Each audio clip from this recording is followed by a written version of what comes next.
Welcome to Crafting for Keeps Home Edition.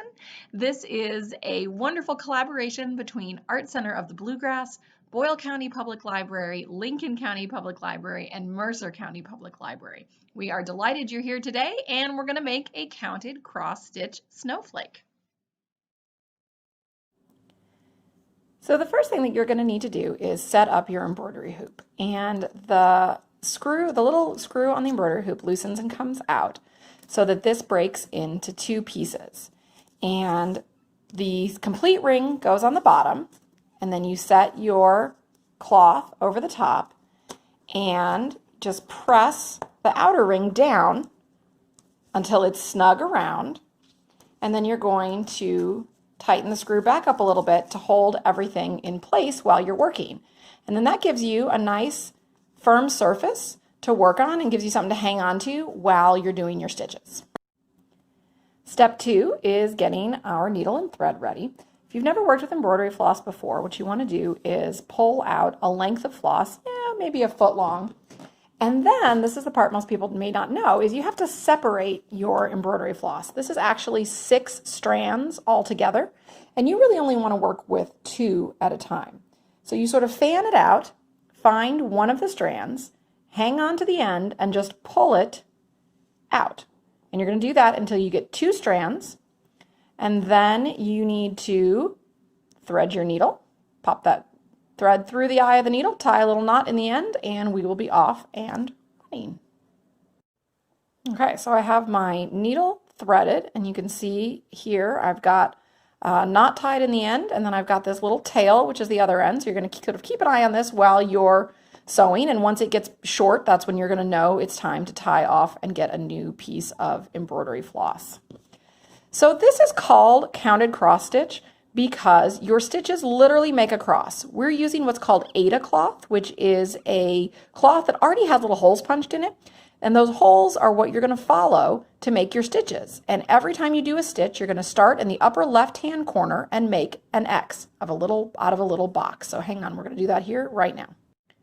So when you choose a spot for your stitch to go, you can see I've come up through one of those holes, and you're going to pull it all the way through until you feel a gentle tug against your knot, and then you make an X. So you're going to go down into the hole that's kitty corner from where you are, and go straight down.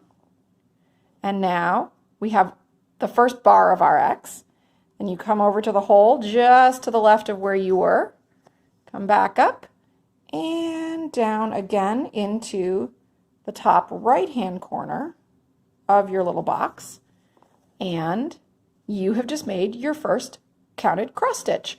This is the building block of this entire pattern. This is what you are going to do again and again and again until you have created a snowflake. So the next thing we need to do is take a peek at our pattern to understand how counted cross stitch patterns work and how you follow them. So this is our pattern. You can sort of see that it looks like a snowflake. And what this pattern is telling you is that every one of those black squares is a stitch. So every one of those black squares represents one of these cross stitches. And the patterns tell you how to make them. So you can see the center of your snowflake here is a box that is 3 stitches on each side. And you can see there's an empty space in the middle of our box, and that is going to form the very center of our snowflake design. So I'm going to do those stitches quick on my cloth and then show you what it looks like so that you can compare it to the pattern and understand how it's going to go. And voila, you can see I've done 8 stitches, and I have formed the little box that's going to be the center of my snowflake. So it's 3 across, 3 up, 3 down, and it's got a hole in the middle just like on the pattern. And you just go from there. So you're going to follow your pattern. My thought would be that the next easiest thing to do is to sort of lay out this line to the side and count out how many stitches you'll need here, and then start adding in your stitches. And just the thing is, you just have to pay attention to your pattern and make sure you're leaving spaces where you need to leave spaces, and that you're doing some counting. This is called counted cross stitch, and there's a reason. It's because you have to count how many stitches you need in any given direction. One note that I will tell you as a tip is that counted cross stitch works from right to left. It's difficult to go from left to right in a straight line, and here's why. When you make your stitch, if you'll recall, you start in the top left and you end in the top right. So what that means is if I had just finished this stitch right here and I ended in the top right corner, what would happen if I tried to do another stitch right next to it? I'd be coming back up out of the hole that I went into and it will undo my stitch. So if you do need to move from left to right to do the right-hand side of your snowflake, the best thing to do is to count down a little ways, figure out where you need to start, and work back towards the middle. Keeping in mind as you're working, the snowflake is symmetrical. So once you've done one quadrant, you really have the pattern down, and you're just going to repeat that same pattern in all the other quadrants of your snowflake.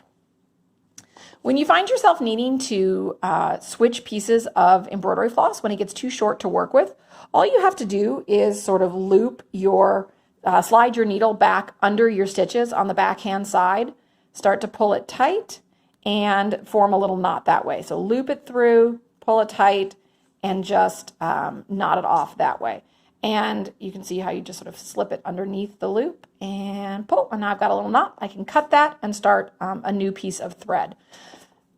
Don't be stingy with your thread. You have plenty of thread to make many, many snowflakes. So don't wait until your floss is this long to try to tie it off. It's frustrating. Just, when it feels like it's starting to get a little bit short, go ahead and tie it off and move on to a new piece of thread. Don't make yourself crazy.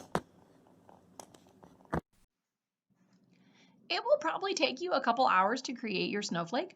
Counted cross stitch work is wonderful and relaxing and a little bit painstaking. So snuggle up, cozy down, enjoy your crafting, and we'd love to see pictures of your finished product. If you want to post an image on Facebook or Instagram, use the hashtag crafting4keeps, tag your library, tag your art center, and share the art. Thanks.